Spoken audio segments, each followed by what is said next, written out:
I, Richard Nixon, do solemnly swear. I, Richard Nixon, do solemnly swear. I, Gerald R. Ford, do solemnly swear. I, Jimmy Carter, do solemnly swear. I, Ronald Reagan, do solemnly swear that I will faithfully execute the office of President of the United States and will, to the best of my ability, preserve, protect, and defend the Constitution of the United States.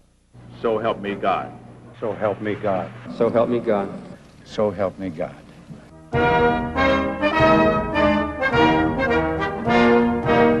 We, the people of the United States, in order to form a more perfect union, establish justice, ensure domestic tranquility, provide for the common defense, promote the general welfare, and secure the blessings of liberty to ourselves and our posterity, do ordain and establish this Constitution for the United States of America. The presidency is rooted in the Constitution, but its modern dimensions, created by political necessity, were never imagined by the Founding Fathers. Understanding the presidency is vitally important in the success of this great democracy, and that is what this program is about.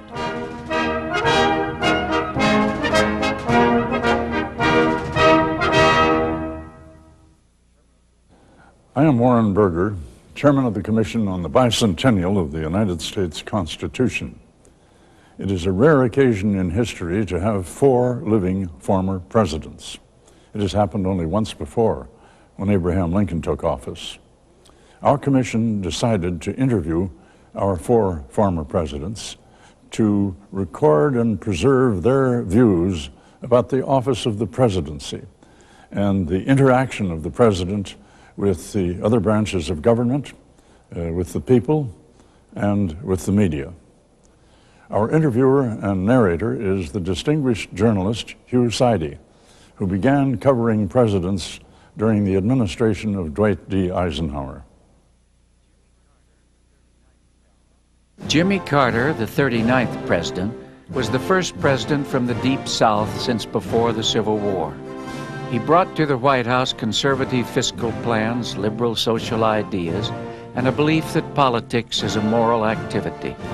Human rights was to be a centerpiece of his administration. You know, I grew up in the South. Civil rights was part of my life. I saw the benefits that came to both white and black Americans when racial discrimination was no longer the law. And I thought that we, as a great nation, should raise high the banner of human rights. So I wanted to know, in practical terms, how I could do it. I made sure that every leader on earth realized that that leader's relationship with me and that nation's relations with the United States was affected, not entirely, but partially by their human rights record. And over a period of 4 years, slowly but surely, these human rights pressures, which were always public, always part of the agenda when I met with a foreign leader, had some impact. The problem is that you can't have a uniform human rights policy because circumstances change from one country to another. There are different kinds of reactions. Sometimes it's best to address a human rights problem in total secrecy. Sometimes it's best to address it through the public news media. And there are variations in between. So you can't have a uniform policy. But I think that that is the kind of foundation of moral values that should support not only American domestic affairs, but also foreign affairs. Human rights is just another word for freedom, justice, democracy. I'm coming! Don't leave! Mr. Carter was suddenly thrust into a position of national and international leadership after experience in a more limited political arena, Georgia. Before the presidential campaign, he was virtually unknown nationally. Well, a lot of the insiders in Washington have said Jimmy Carter has got to be stopped. But I want to tell you that there's no way to stop me. You came to Washington as an outsider and a Southerner. Was that a disadvantage? How did you overcome that? Well, I have mixed feelings about answering that question because the reason I was elected in 1976 was that I came along at a time where the nation was suffering from the aftermath of Watergate and the Vietnam War and the revelations that the CIA had committed crimes. And the people felt that they had not been told the truth. And there was a lot of criticism of Washington. And I came along, not a part of Washington, not an attorney, and I promised the people, well, you know, I'll tell you the truth. If I make a misleading statement, don't vote for me. And so it just happened that being from outside Washington was an advantage in 1976. Another thing was that we had gone through the ordeal as a nation of doing away with legal racial discrimination. And I think in some ways, many people in the North and in the West said, well, why don't we give the South a chance? You know, they've done well with civil rights, why don't we give them a chance? I was the first Southerner elected since 1848, a long time. And so I think that was a factor. And when I got to Washington, however, there was a disadvantage, I would say primarily with the news media, because I was looked on as kind of a strange character. You know, I was a Baptist, and I was a Southerner, I was a governor, I never had been there, they didn't know me or what I stood for. I'd made this stupid promise that I wouldn't lie to the American people. I'll never make a misleading statement, I'll never tell a lie, I'll never betray a trust, I'll never avoid a controversial issue. If I ever do any of those things, don't support me. I was kind of an anomaly, or maybe an anachronism in Washington. And as you know, I've been severely criticized by some people in the media for reducing the amount of pomp and ceremony that surrounded me in the White House. You know, I'm a peanut farmer and an engineer. And I really felt ill at ease with excessive displays of well, you talked about the royal imperial presidency. The imperial presidency. We all did. I was uncomfortable there. And I'm not the first one that felt that way. I really think that Harry Truman felt that way. I think that Thomas Jefferson felt that way. I'm not trying to equate myself with them, but some people relish the honors and the ceremony. And I think the American people kind of hunger for it. In a way, the American people want a royal family in the White House. I didn't feel inclined to fill that role. The Constitution, Mr. President, I think everybody has a special feeling or meaning in his life that concerns the Constitution. What's yours? Well, as a non-lawyer, you know, my guiding light as a state senator, as a governor, and of course, more important, as a president, has not been the complexities of detailed laws, but the overarching effect of the U.S. Constitution itself, because even a peanut farmer who hasn't been trained in a law school can comprehend the enormous benefits that came to the American people with a written document that guarantees our basic rights. And quite often in the White House, when I was faced with a basic decision on the relationship between the White House and the Congress, or sometimes involving the states and local governments, or concern about a particular right, separation of church and state, freedom of the press, I would go back to the Constitution itself. So I think even more than for a lawyer, the Constitution means a lot to an average layman. Did you change your mind at all about the Constitution from your 4 years? Well, in a way, because when I went there, I was especially interested in the rights and prerogatives, the duties, the responsibilities of the president. And I was harshly reminded that you know, there was at least one more equal body of government, branch of government, with whom I had to deal every day, and that was the Congress.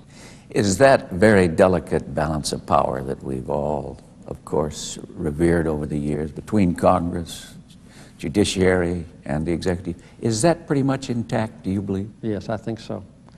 It's had to accommodate changing times, but the basic principle has been observed.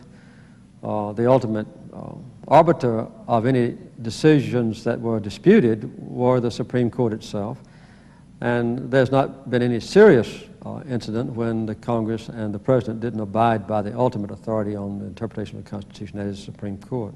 You still think the presidency is powerful enough in this age when he must do so much and reach so far? Yes, I think so.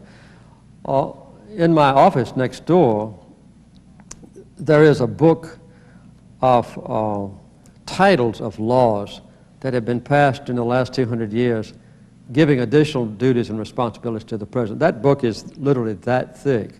And although the Constitution only refers in a few paragraphs to the duties of the President, those additional duties and also authorities have been adequate, I think, to modify the basic laws of the land. And no one ever dreamed, when the Constitution was originally written, that ours would be the foremost nation on earth, that our voice would be so powerful, our influence so great. And I think that nobody agreed either that the President of the United States would have his personal voice, his personal influence, have an impact throughout the world. What would you change now, looking back? In the Constitution? About the office, about the presidency itself. Well, the one thing that was onerous to me, for instance, was that when the President negotiates after a long period of time an agreement with a foreign country in the form of a treaty, I think that it should take 2/3 of the Senate to reject that agreement, rather than only 1/3 of the Senate to reject that agreement. For instance, the SALT II Treaty was initiated by President Nixon. It was pursued by President Ford. It was finally consummated by me in June of 1979. And 1/3 of the members of the Senate can veto it. Also, we had the most horrendous argument during my presidency. It was in getting the 2/3 of a vote to approve the Panama Canal treaties. Almost all the senators agreed basically it's a good thing, but the political consequences were horrendous. The Panama Canal Zone had been United States territory for almost 3/4 of a century. The new treaty intended to turn over its control to Panama. The waterway had lost much of its commercial and strategic importance, and all of Latin America would look on its transfer as a gesture of goodwill. To its critics, the transfer was a giveaway. To them, it signaled the loss of American prestige. That was, I believe, the most difficult political challenge I've ever faced in my life. It was harder to get the Panama Canal treaties implemented than it was to be elected president in the first place. And as you probably remember, it was only a few weeks after Lyndon Johnson took office, after the assassination of President Kennedy, that there was a serious altercation in the Panama Canal zone. A number of people were killed, both Panamanians and Americans. And President Johnson promised the Panamanian people who had broken diplomatic relations with us that he would negotiate and put into effect a new and fair treaty. He tried, but the Senate laughed at him. President Nixon tried, President Ford tried. When I got in office, I was determined to do it on the basis of fairness and right. So we negotiated the good treaties. The public was overwhelmingly against it. And the senators, though, when they talked to me privately, would say, well, I could vote for it, but my people would never put me back in office. So on probably 10 or 15 different occasions, 15 I would say, I invited about 200 of the most prominent and influential people in that particular state to come to the White House, and I gave them a briefing, the Secretary of State gave them a briefing, Dr. Brzezinski gave them a briefing, and the Commander-in-Chief of our forces in the Panama Canal Zone gave them a briefing, and we would convert, in effect, the newspaper editors and the college presidents and the governor and others to let that senator have a little breathing room to vote for the treaties. And that was a slow and tedious process. And eventually the members of the Senate were able to vote for it. In my opinion, in the history of our country, that was the most courageous political decision that the Congress has ever made. Of the 20 senators who voted in favor of the Panama Canal treaties in the summer of 1978, who had to run for re-election that year, of those 20, only 7 came back to the Senate the following January.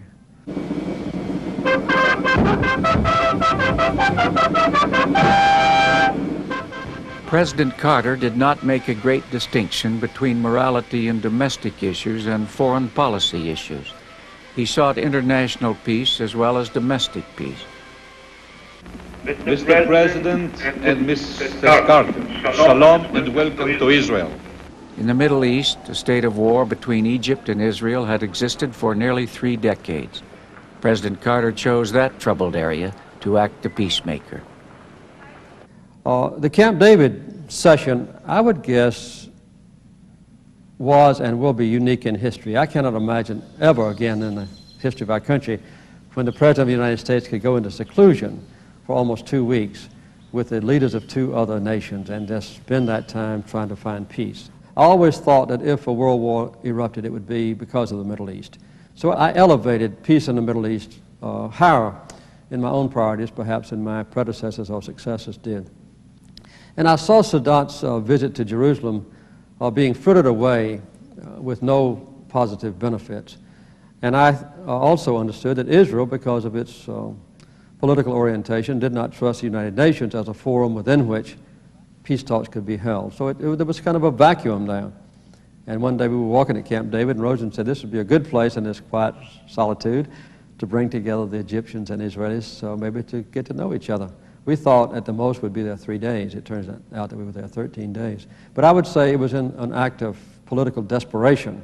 It was the only forum within which I could conceive the possibility of success in finding peace. And we lay the framework for peace that's still quite applicable in the Middle East.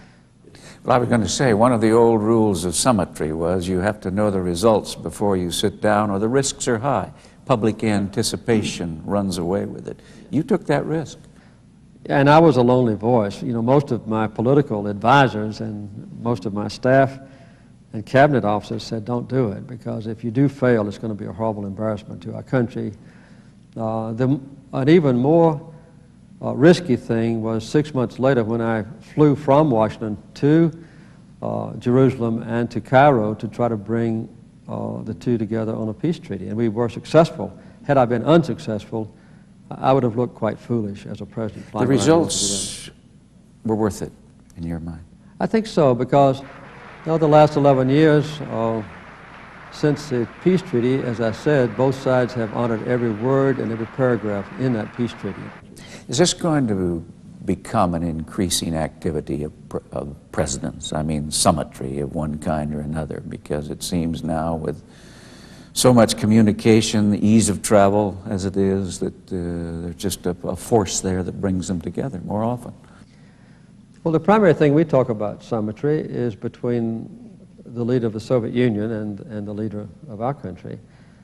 And that's become quite a popular political thing to do, to go there to talk about this or that and have a press conference and photograph opportunity.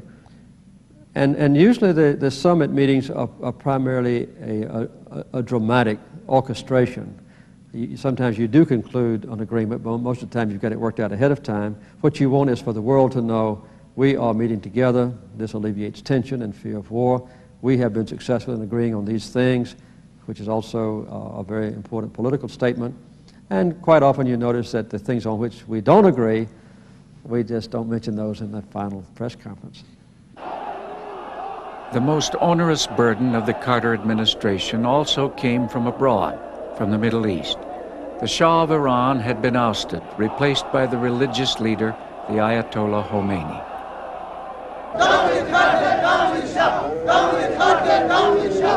Mr. Carter came under fierce pressure from various political figures to permit the Shah, a long-standing ally, to undergo medical treatment for cancer in New York.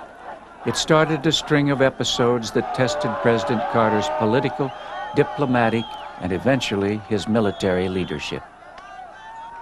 I was the last holdout in my administration on bringing the Shah into New York Hospital. He had terminal cancer, and I was urged by many very prominent and influential Americans to let the Shah come in. I finally decided, after the State Department medical doctor said this was his last chance to have his life extended, to let him come in. We contacted the Prime Minister and Foreign Minister of Iran, with whom we were getting along fairly well. This was about 10 months after the Shah departed from Iran. And they gave us their assurance that our embassy would be protected if the Shah, in going to New York, did not make public political statements condemning Iran. I gave them that assurance. The Shah came in, the militants went into the embassy. The Ayatollah Khomeini publicly supported the militants, and Bazagan and Yazdi, who were the Prime Minister and the Foreign Minister, resigned in protest. How did you organize for a crisis like that? Suddenly you have it on you. You have your NSC, you have Pentagon, you have CIA. How do you bring those together? Was there any special In that particular technique? case, which was unique in my administration, we appointed a small committee made up from the Defense Department, the State Department, and the National Security staff in the White House that literally met or stayed in session 24 hours a day. The main thing, though, was just a very few days after the hostages were taken, the Ayatollah Khomeini was announcing that he was going to put our hostages on trial, ascertain which ones were spies, and execute them. So we went to Camp David with the top leadership, including the Vice President, Attorney General, and others. And I sent Khomeini a secret message, which I thought was very important. And I told the Ayatollah, if you put a single hostage on trial, we will interrupt all commerce between Iran and the outside world. If you injure or kill a hostage, we will respond militarily. This was a secret message. It didn't make him lose face when he did indeed comply. He never again mentioned putting hostages on trial or executing them. I think the best way to deal with a terrorist threat, if you know the source of it, is not to throw down a public gauntlet that makes those people almost find it impossible to comply with your command from the White House, but to give them a way to know that the consequences are very serious, that they can modify their policies without being embarrassed. One of the difficulties, of course, in dealing with these foreign policies is congressional intrusion. I think every president has complained about it. Was that a problem in this case?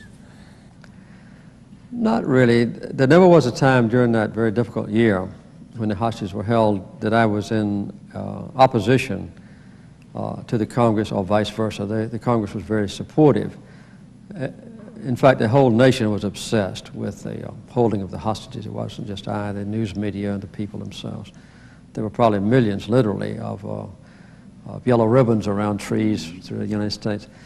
And I never have been as strongly concerned by the so-called War Powers Act as other presidents have been since the Vietnam War. It hasn't concerned me very much. I kept the congressional leaders informed.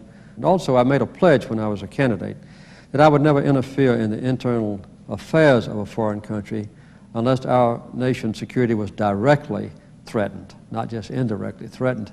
So I wasn't tempted to have military adventures very much. It's theoretical, but had you had something approaching that, would you have gone to Congress for a declaration of war? Because that is such an That may or issue. may not. I doubt it, because quite often the advantage of surprise is so enormous, I don't think I would. But I would not have objected to complying with the War Powers Act.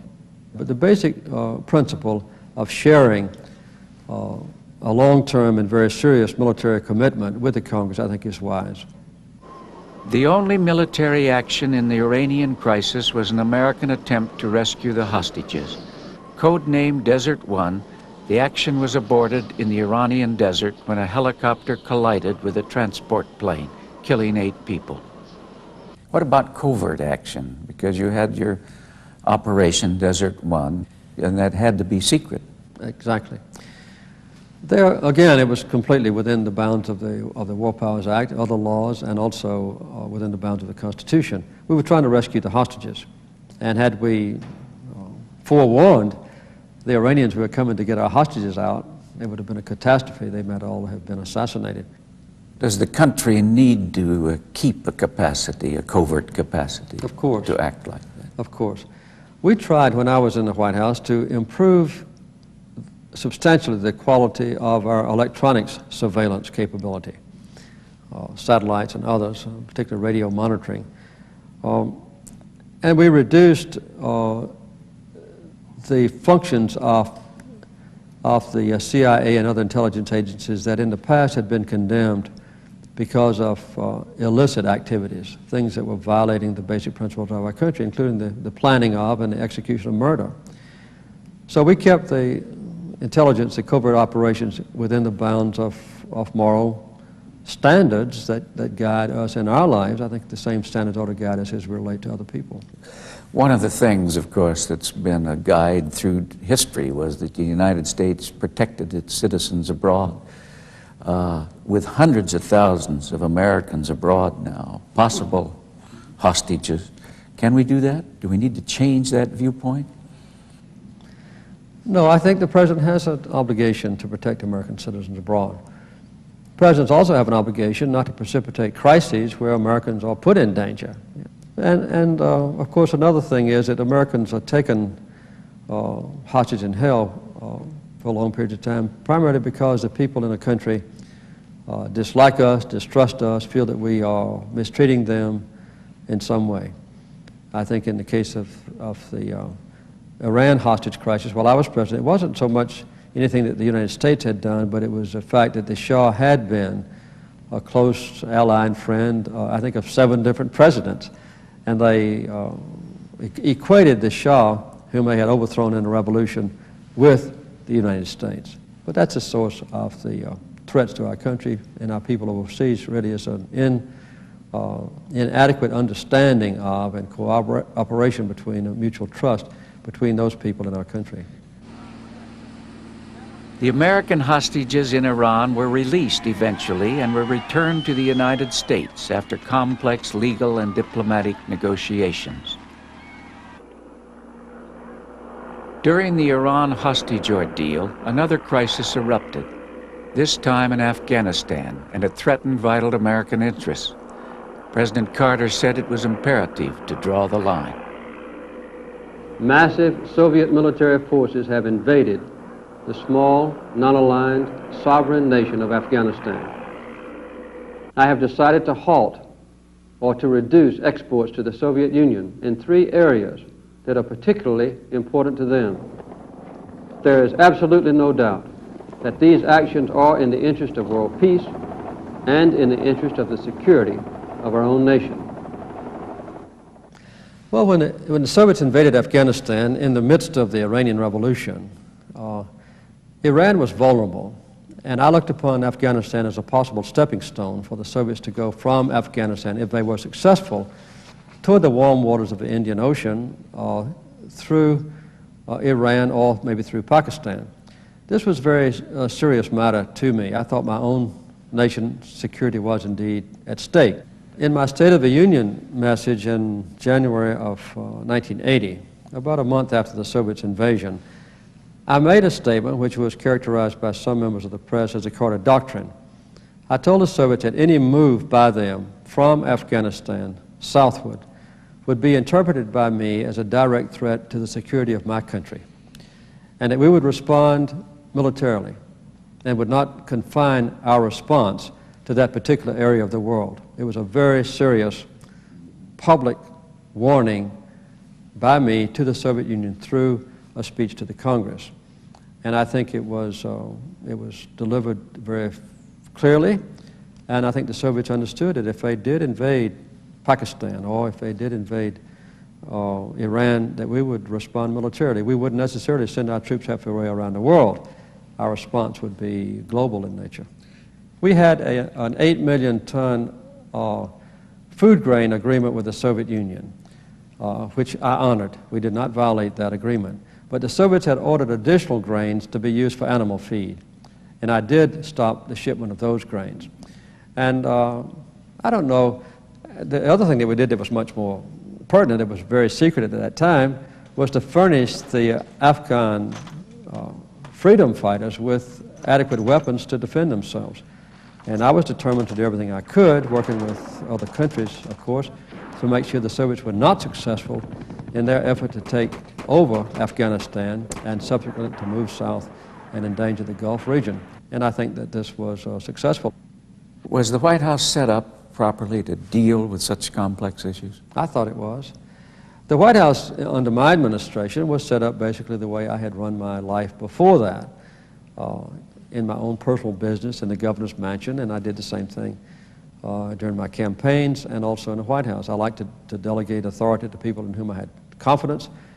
I liked for them to have direct access to me, not just to have to deal with a chief of staff who stood between me and them. And also, one of the most controversial and criticized things in my administration was I liked to get a varied point of view. I didn't want to have just sycophants around me who would tell me what I wanted to hear or give me one and only one version of what we should do in a time of crisis. I wanted to get conflicting views, and I made the decisions. So I liked the way the White House was operated in my term, but it's different from what other presidents have done. I think you call that spokes of a wheel that came into the center rather than the chief of staff that That's right. You can't have too many separated spokes, you. But you can handle 7 or 8 different key people, each one to have domestic policy, one to deal directly, say, with urban problems, one to deal with environment, one to deal with science and technology, one to deal with defense and so forth. That's not too much of a complexity. As much as presidents are forced to react to emergencies, President Carter organized his administration to deal with long-range policy issues, to determine what the big national problems would be in the coming years, and then, in the spirit of problem solvers, to take them on. An example of this was his national policy on energy. We simply must balance our demand for energy with our rapidly shrinking resources. By acting now, we can control our future instead of letting the future control us. I probably spent 3 times as much of my effort trying to get an energy policy for our country as I did fooling around with Middle East peace. But the slow, tedious negotiating of an energy policy, the deregulation of oil and gas prices, the orchestration of legislation requiring automobiles to be more efficient, the change in the rate structure of electricity so you don't waste electricity deliberately, the more careful building of homes so they don't waste electricity. Those are the kind of things that took so much of my time, much more than foreign policy, but they're not the kind of things that grab the attention of the press or the public. I had been trying to convince the country that it was best for us to stop wasting energy. When I went into office, we were importing about 48% of our oil. I thought it was a threat to our security. And I used a phrase that Admiral Rickover gave me on a little piece of paper, the moral equivalent of war. And I was getting ready, I think, to make my 5th so-called fireside chat, a speech to the country, and I said, look, the American people have quit listening.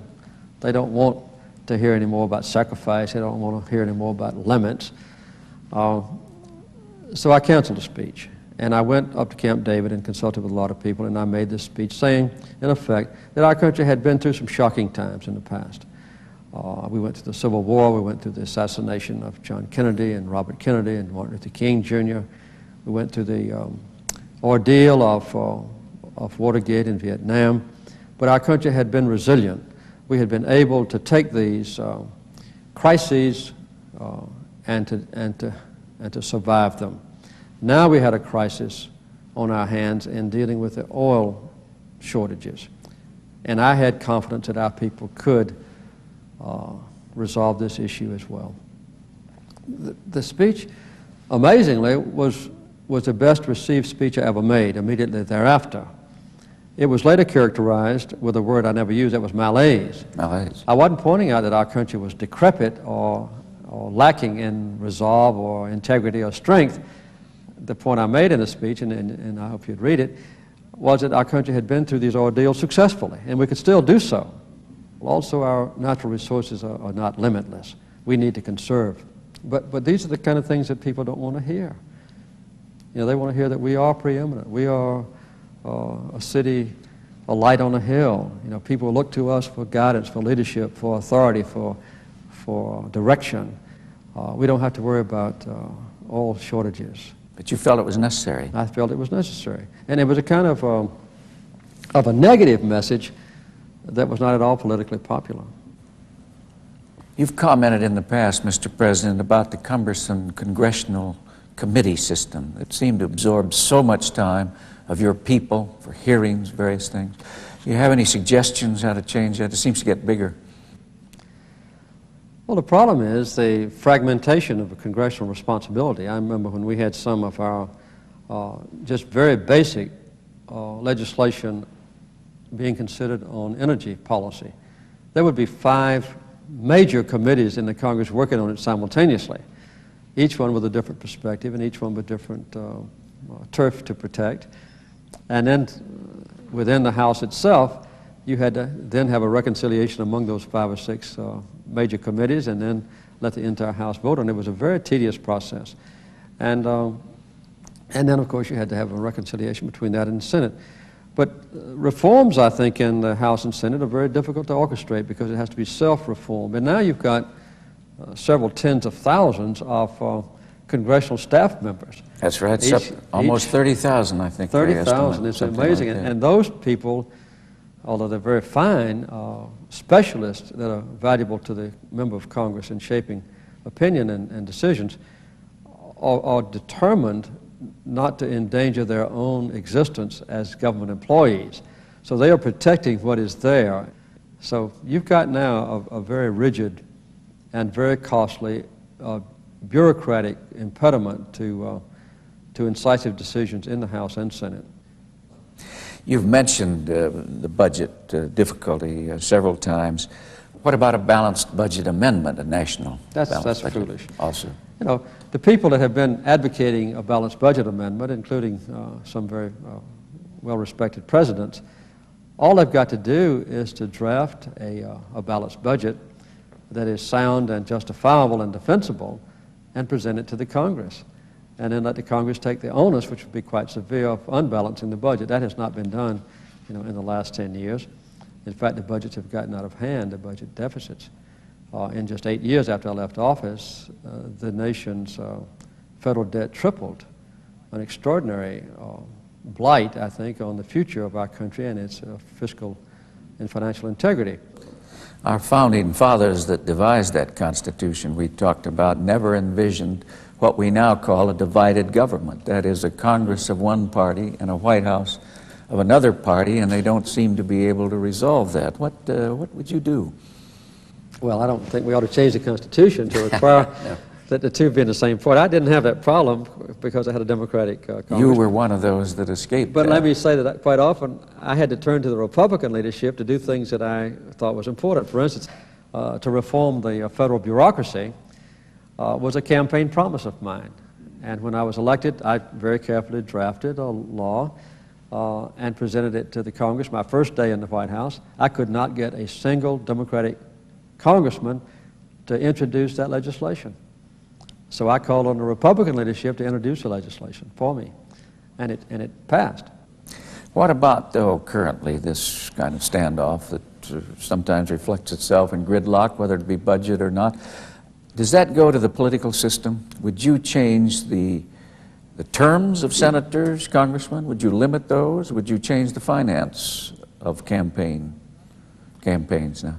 I would not change the terms of the House and Senate, but I would certainly change the finance requirements. I think that perhaps one of the most,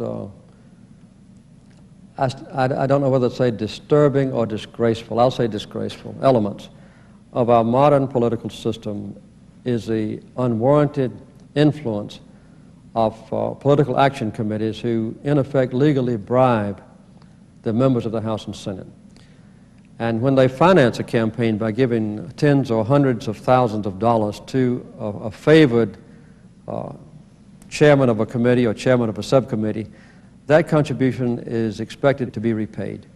And quite often it's repaid by the orientation of that member of Congress to meet the needs of that powerful lobby group and not meet the needs of our country. It is a very serious defect in the American political system now. There's a new effort being made to put in some reforms.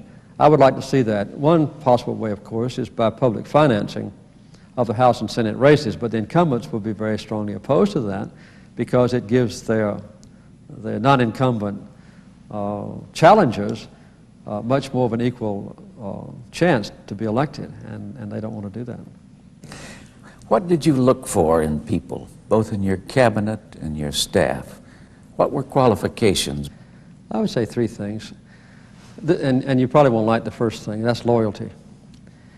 In the inner workings of the White House, you've got to have loyalty because a free exchange of ideas and an absence of betrayal to the public and so forth is extremely important. I would say secondly is just intelligence or competence. You've got to have people that can understand complexities, make sound judgments, deal with subordinates, manage, and that's important. And the third thing I would say is a spirit of servanthood. You know, people that are there to ingratiate themselves or to use their positions as a stepping stone to greater things, that is financial reward after they leave the administration, I think is something that I tried to avoid. So I'd say loyalty, competence, and the eagerness to serve others, not to serve yourself. What rules did you lay down for memoir writing? You know, the person who comes in, serves a little time, goes out, writes a book, or leaks? As far as leaks are concerned, that's a different proposition. You know, there are times when you're making tentative decisions, trying to formulate your final conclusion to write legislation or make a public speech or statement, when the revelation of that process can be very damaging. It can make sure that your success is gone. And the worst thing is that up through the bureaucracy, I'd say take the State Department as a special case. If you're considering 2 or 3 options on how to deal with the Soviet Union or how to deal with the Middle East, if some particular person in the State Department is a strong proponent of a particular idea, and the President ultimately, it looks as though he's going to conclude differently, then that person will go to the Washington Post or the Time magazine or whatever and say, this is what's going on, and it's a very bad mistake, and this is what should be done. And it robs the government of its legitimate level of integrity and trust. Well, those are the kind of things that you have to try to minimize. You had no rules, just case by case. That's right. Dealing with One time I remember we had a document that I considered to be so secret that in the White House we only made 1 copy. I read it, the Vice President read it, the National Security Advisor read it, my Chief of Staff read it, and that was it. We all put our initials on the same document. And then the document went to the Defense Department because it involved defense matter. And I later found out they made 110 Xerox copies and distributed all through the top and secondary level to the Defense Department. You know, these kind of things can be very costly. And when we were ready to normalize relations with China, I just decided not to let the State Department know about it. So we sent all of our messages back and forth from the White House itself. Of course, the Secretary of State, Cy Vance, came into the White House to help us draft the negotiating text that went then to Beijing. But we never sent a single copy of any of those documents to the State Department. Had we done that, it would have been revealed to the public, and the so-called Taiwan lobby, which was a very powerful factor in our country, as you know, would probably have subverted the entire process. The media, terribly powerful now. Is it too powerful? Does it have too much effect now on the presidency? I really don't think so. There have been scholarly analyses done and published in, I think, a book called The Presidential Quarterly that showed that my administration was treated more severely by the press than any other in this century, including President Nixon during the Watergate years. But even then, you know, I never thought that it would be advisable to restrict the freedom or the influence or power of the press.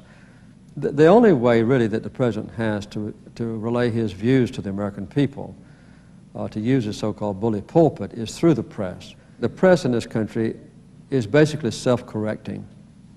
It's not always accurate, you know, with the pressures of deadlines and so forth.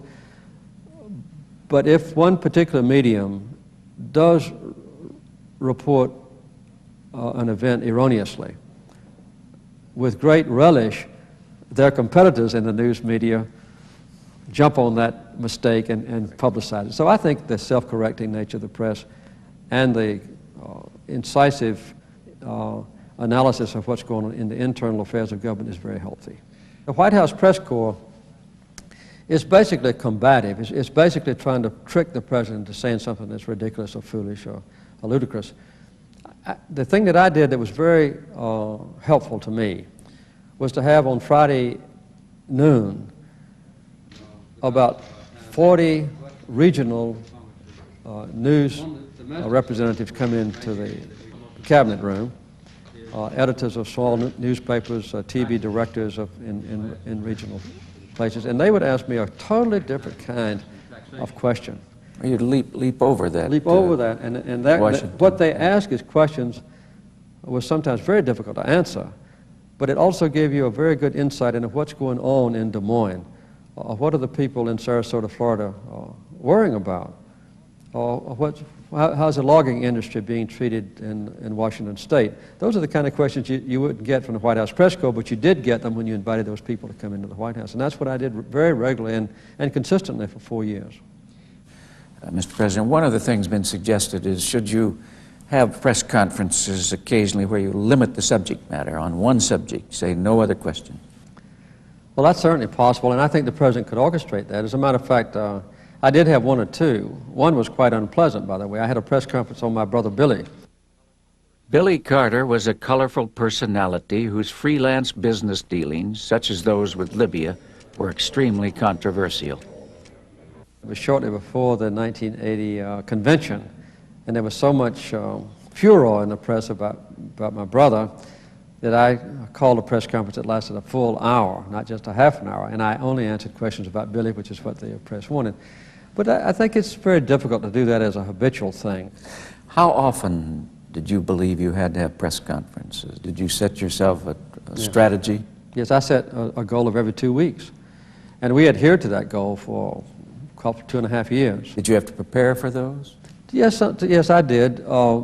The day of the press conference, I would usually have a briefing book that was done by the press office, and they would try to guess what kind of questions would be asked. It wasn't very difficult.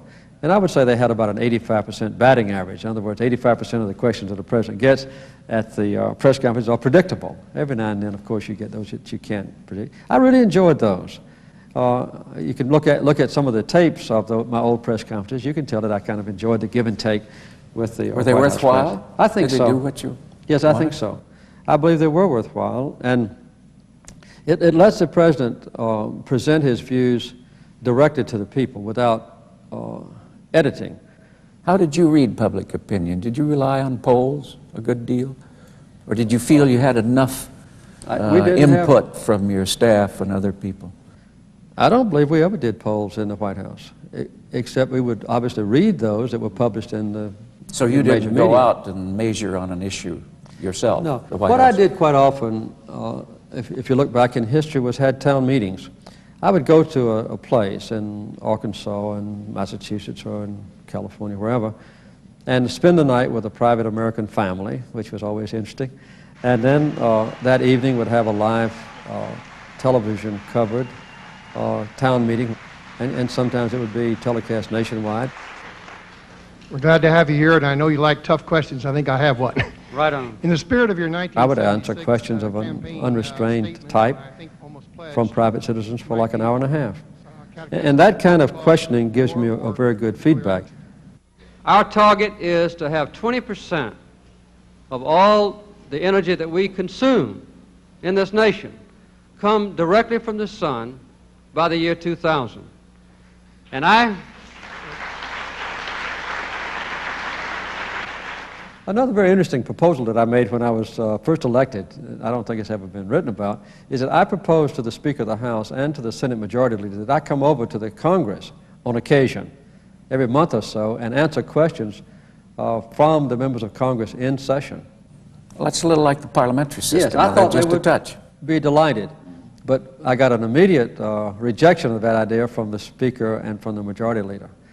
Their explanation privately was they thought that it would give me too much influence in the deliberation of the Congress if I could come there and make a personal appeal to the members of the House and Senate on an issue of my preference.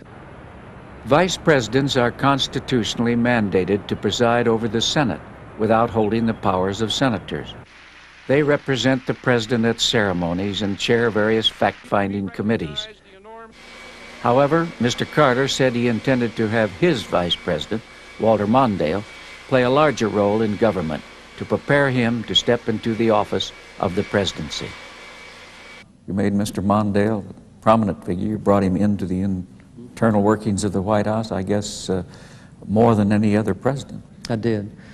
Well, when I decided to ask Fritz Mondale to be the vice president, it was with the understanding that he would be treated with respect and with dignity and with responsibilities. I gave him an office inside the White House. He was never once excluded from a meeting of the utmost importance in which I was involved. I gave him substantive things to do. I didn't make him just a figurehead of a blue ribbon commission. And, Should we change the law? Should there be statutory authority? No, I think that's a decision for each president to make. You know, some presidents just let the vice president be his representative to attend foreign leaders' funerals and to head so-called drug enforcement, blue ribbon commissions, and so forth. I really thought that I needed Fritz Mondale to be a partner with me, and that partnership was beautiful. I always felt at ease about my vice president taking over if something happened to me. Also, an interesting thing was that when I went into office, when I was elected, before I was inaugurated, I discovered that the vice president had not ever been included in the process for handling nuclear weapons, which is was a startling discovery. None of the previous vice presidents were. I couldn't believe it was true, but Vice President Mondale was placed in the succession just behind me. He had all of the information about the so-called strategic response to a prospective strike. So in every possible way, Mondale, my vice president, was treated in such a way that if anything happened to me, he could immediately know about and understand what was happening. What about this idea that's knocked around a bit, Mr. President, that we ought to go to a single 6-year term and not burden a president with re-elective politics while he's in office? I think it would be a good idea. You like that 6-year term? Yes, I do. I see it work in France very beautifully, and I think they have a 7-year term. But I think one 6-year term for an American president with no re-election would be the best approach. I don't think it's going to ever be done, because it's so difficult under our system to amend the Constitution, for which I'm thankful. You're anti-Jeffersonian there again. He proposed a constitutional convention every 20 years to readjust the Constitution. You think not? That frightens me. Rather keep it the way it is unless you have... I have real doubts. This is kind of a harsh thing to say. I have real doubts that in a constitutional convention now you could pass a 10 Bill of Rights. Really? Yes. Too contentious? Too many contentious, factions? yeah, too contentious. I see. What about the 22nd Amendment, Mr. President, that limits a president to 2 terms? Now, some of your predecessors and successors, as a matter of fact, have said that robs the sitting president, who is not running again, of some power. He's a lame duck. Well, I personally don't favor changing that. As far as the length of time a president would serve, I think either 2 4-year terms or 1 6-year term. My preference would be the latter. I think it would add stature and more respect for the office of the president if they knew that he was serving 1 term, that he was not looking just to re-elect himself through doing only popular things and avoiding the difficult issues. I think that would be helpful. Mr. President, it's always been of interest to me how a president reconciles his own moral code, individually, man to man, with what you have to do sometimes in office. I never really found any irreconcilable conflicts in my life between my deep religious and moral beliefs on the one hand and my duties as a president. I had a problem with the abortion issue because my religious faith convinces me that abortion is not right. And still I was sworn in an oath before God to uphold the Constitution and laws of my country. And the laws of my country on abortion are as interpreted by the Supreme Court that said that in the first trimester of a pregnancy that abortions are permitted. So I enforce that law. And I thought that human rights was a moral issue.